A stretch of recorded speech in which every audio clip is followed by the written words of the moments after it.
Myriam Hamel-Almas. Bonsoir Myriam. Bonsoir David. On voit avec vous les différentes réactions sur Internet à l'actualité, mais d'abord les primaires à gauche, parce qu'elles ont suscité beaucoup de réactions sur la toile. Alors, ce qui a vraiment retenu l'attention des médias et de beaucoup de twittos et d'internautes, c'est la fameuse question, ce que qualifie Slate de l'instant cruel du débat de la primaire, la question de résumer en un mot le quinquennat de François Hollande. Eh bien, c'était un exercice difficile et Slate ironise parce que finalement, ceux qui ont moins bien réussi l'exercice de la synthèse, c'était les anciens ministres de François Hollande, l'homme de la synthèse. Je vous rappelle que c'était son surnom.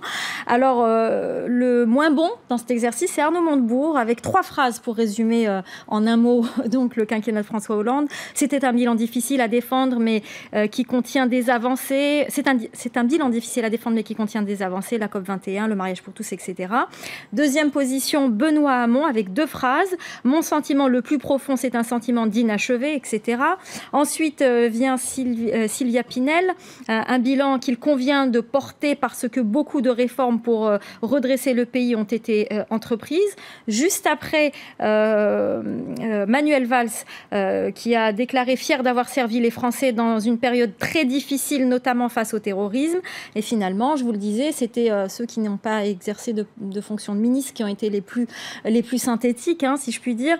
Vous avez François de Rugy qui a déclaré « C'est un bilan contrasté, en demi-teinte ». Et puis, Jean-Luc Benamias, c'est lui qui a fait le mieux, avec son « peut mieux faire ». Voilà. Et puis, alors, il y a des dessins et des photos depuis quelques heures. Exactement, il y a des dessins et des photos. Alors, regardez ce dessin qui fait référence aux 3 mousquetaires, mais le slogan n'est pas tout à fait le même. Un pour tous et chacun pour soi, voilà. Après, vous avez aussi d'autres référence, ce tweet qui dit 20 ans après leur dernier succès, les Worlds Apart se reforment. Alors, je ne sais pas si vous avez connu les Worlds Apart. En tout cas, chacun ses références. C'était le groupe, le boys band, de chanteurs.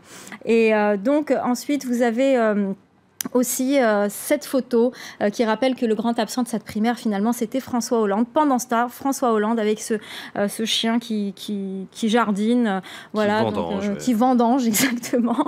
Donc voilà pour ce qui est des photos et des dessins. François Hollande qui n'a pas fait finalement ses adieux, mais dont on parle beaucoup.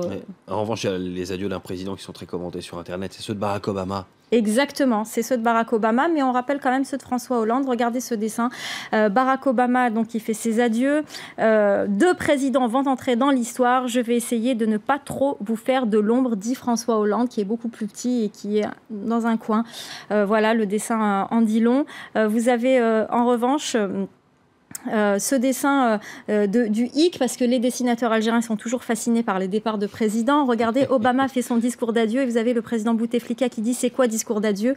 Voilà, ça c'est aussi une réaction que j'ai relevée par rapport au discours d'adieu de Barack Obama. Et puis on le voit là en ce moment là, sur une voiture, là, c'est aussi l'arrivée de Trump au-delà des adieux d'Obama.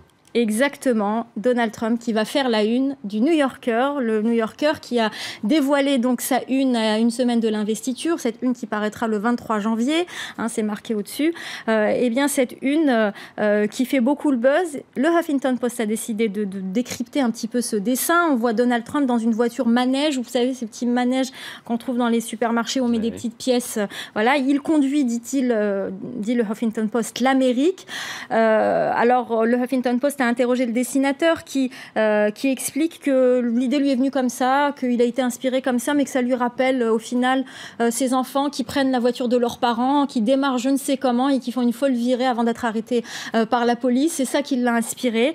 Mais le Huffington Post rappelle tout de même que ça aurait pu être aussi une phrase de Michelle Obama dans sa dernière interview en tant que première dame. Elle avait dit qu'il fallait un adulte pour remplacer son mari à la Maison-Blanche. À propos de Donald Trump, sur les réseaux sociaux, on parle beaucoup de l'escapade new-yorkaise de Marine Le Pen et sa présence à cette fameuse Trump Tower à New York. Exactement. On en parle énormément dans les réseaux sociaux et notamment parce que beaucoup s'interrogent sur la volonté de Marine Le Pen. Pourquoi est-elle allée là-bas? Alors officiellement et selon Ouest France, elle est partie à titre privé avec son compagnon Michel Alliot, vice-président du Front National, et elle est allée rencontrer son interlocuteur américain sur place qui vit dans la Trump Tower, donc elle n'a pas été invitée. D'ailleurs, le clan Trump a démenti toute invitation et toute rencontre officielle avec Marine Le Pen, mais beaucoup s'interrogent. Pourquoi est-elle allée? n'était-ce pas pour faire le buzz finalement? Parce qu'on la voit en photo à la cantine de la Trump Tower, un des restaurants de la Trump Tower. Exactement, et il y a le Gorafi, le très sérieux journal qui est bien sûr faux, qui revient là-dessus et qui ironise en disant que Donald Trump aurait perdu le sommeil par les bruits des ongles de Marine Le Pen contre la porte de sa chambre, en expliquant qu'elle est allée plusieurs fois dans ce restaurant boire un café dans l'espoir de rencontrer Donald Trump. C'est ce que pensent en tout cas les twittos qui pensent qu'elle a voulu faire le buzz, effectivement.